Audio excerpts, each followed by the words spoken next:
पहले कहिए जय भीम, जय भीम, जय भीम, जय भीम, जय भीम, जय भीम, बौद्ध धर्म की जय, बौद्ध धर्म की जय, जय भीम, जय भीम, जय भीम, जय भीम। दोस्तों, आज हमने सीटीओ चौक से बाबा साहेब अम्बेडकर की प्रतिमा तक छोटी दौड़ की। ये दौड़ अम्बेडकर स्टूडेंट एसोसिएशन एएस से द्वारा आयोजित की। किसने की? एएस से, अम्बेडकर स्टूडेंट एसोसिएशन। दोस्तों, आज संविधान निर्माता बाबा साहेब भीमराव अम्बेडकर जी का 125वां जन्मदिन है। बाबा साहेब भीमराव अम्बेडकर जी ने समाज में जाति भेद, वर्ण भेद, लिंग भेद, इन सभी का बहिष्कार किया और एक बहुत ही उच्च संविधान हमारे लिए दिया। आज की ये मैराथन, मिनी मैराथन, जिसका नाम था रन फॉर इक्वालिटी। क्या था? Run for equality. Run for equality मतलब समानता के लिए दौड़ो, दौड़ो समानता के लिए। समाज में समानता है, इसलिए हमने ये छोटी सी दौड़ आयोजित की। आप सभी प्रतिभागियों का मैं धन्यवाद करता हूं अम्बेडकर स्टूडेंट एसोसिएशन की तरफ से कि आप यहां पर आए और आपने इस मिनी दौड़ को सफल बनाया। दोस्तों,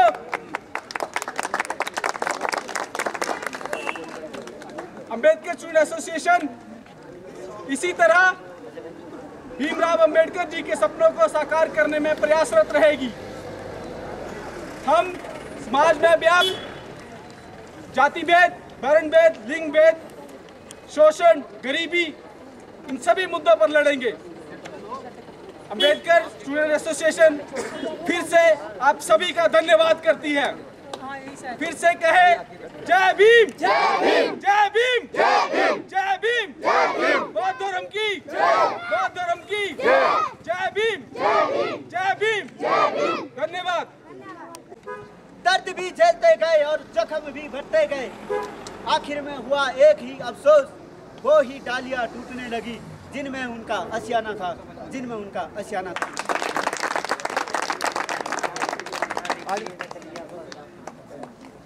यहाँ पर सभी लोगों का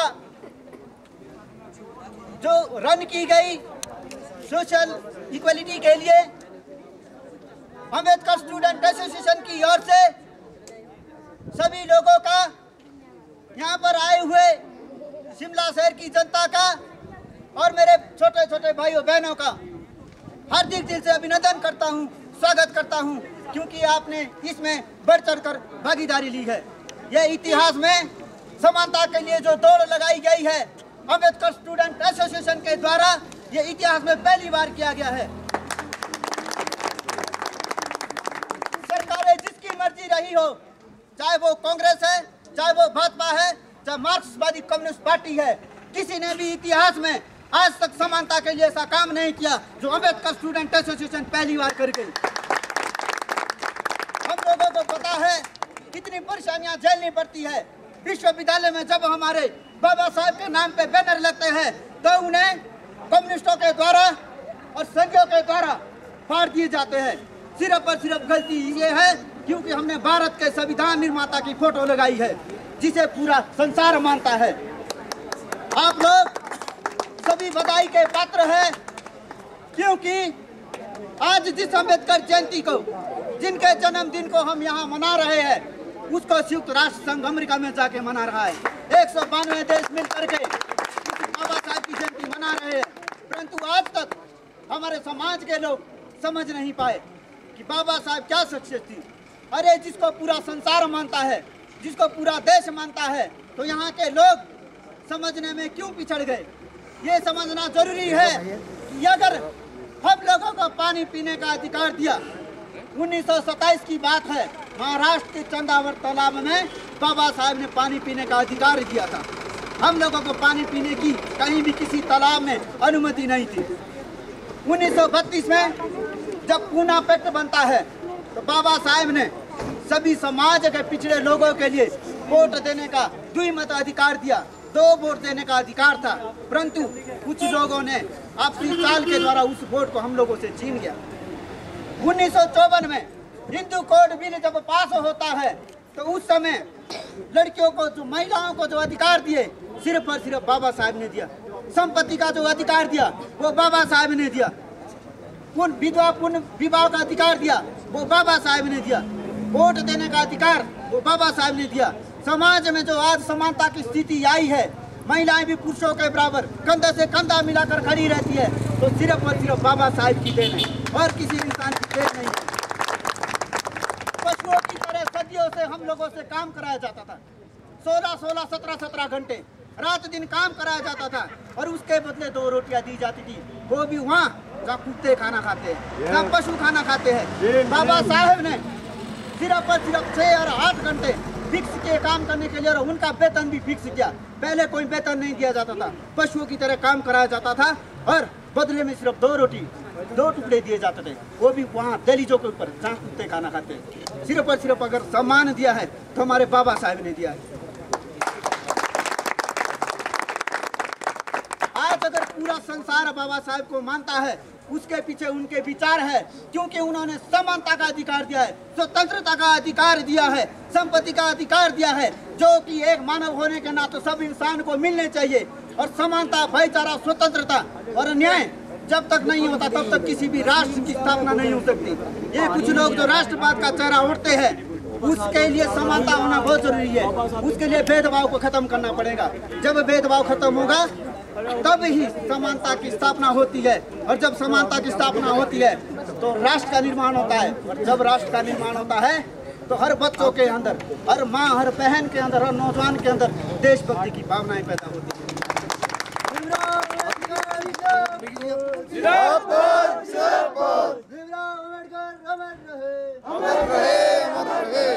आप लोगों को सिर्फ इतना ही कहना चाहता हूँ कि अगर हमारे लोग, अगर हमारे पूर्वज, अगर कोई हमारी माँ और बहन अन्याय से लड़ते हुए शहीद हो जाती है तो आने वाली पीढ़ी उसका बदला जरूर लेंगी। परंतु अगर अत्याचारों को सहते सहते मर जाएंगे, भीख मांगते मांगते मर जाएंगे, तो हमारी आने वाली पीढ़ी कायर बनेगी, वो हमेशा गुलाम बनी रहेगी। इसलिए हम लोगों को अपने अंदर वीरता लानी है। ये बहुत जरूरी है हमारे समाज के लिए, क्योंकि हमारा समाज आर्थिक रूप से, सामाजिक रूप से, राजनीतिक रूप से, सभी चीज़ों से पिछड़ा हुआ है। अंत में मैं यही कहना चाहूँगा आप सभी लोगों को, आप लोगों को आगे आना है इस समानता के लिए, स्वतंत्रता के लिए, इस न्याय के लिए। बाबा साहब ऐसा समाज चाहते थे जिसमें समानता हो, भाईचारा हो, देशभक्ति हो, न्याय हो, स्वतंत्रता हो, सारी चीज़ें बाबा साहब चाहते थे, तभी किसी देश का निर्माण होता है। अंत में मैं 4 लाइनों के साथ अपनी वाणी को विराम देना चाहूँगा, क्योंकि हमारे पहली बार इतने भाई बहन इकट्ठे हुए हैं। अंत में एक ही संदेश देना चाहता हूँ, रुकना मत, रखना हौसला, वो वक्त भी आएगा, प्यासों के पास चलकर समुंदर भी आएगा। थक कर हार मत मानना ऐ मंजिल के मुसाफिरों, तुम्हें मंजिल भी मिलेगी और मंजिल के मिलने का मजा भी आएगा।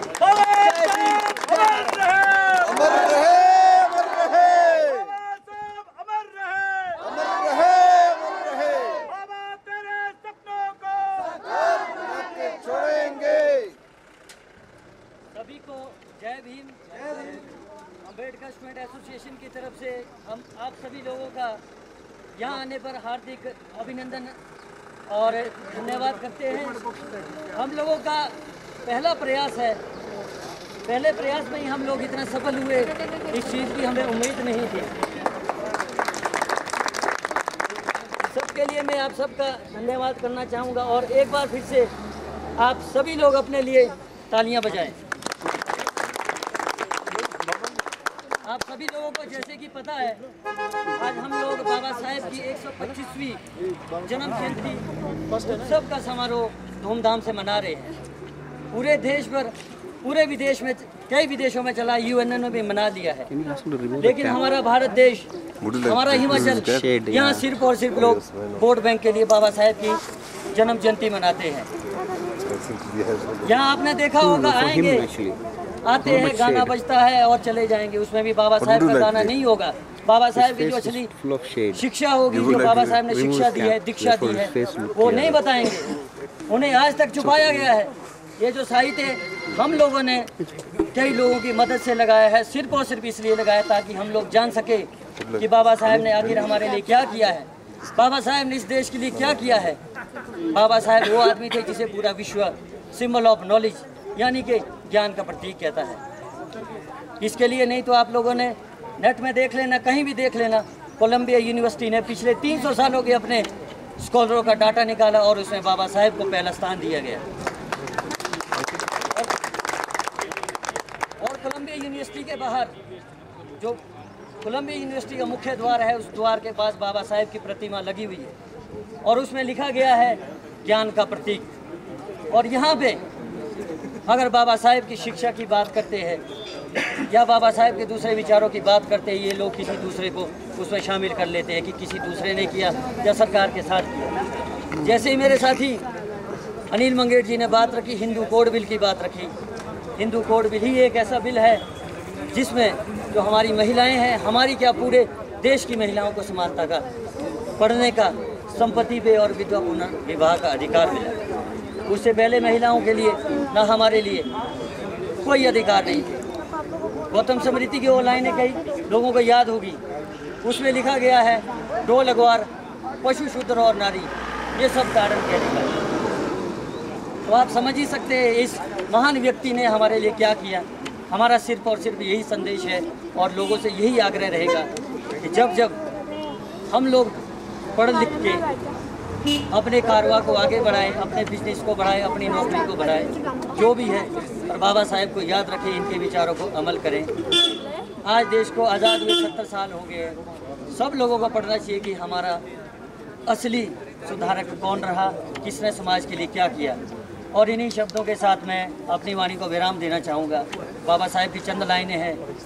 बाबा साहेब ने हमेशा एक चीज़ पे जोर रखा, उन्होंने कहा मैं एक ऐसे समाज को आदर्श मानता हूँ जो समानता, स्वतंत्रता और भाईचारे पर आधारित हो। धन्यवाद। जय भीम।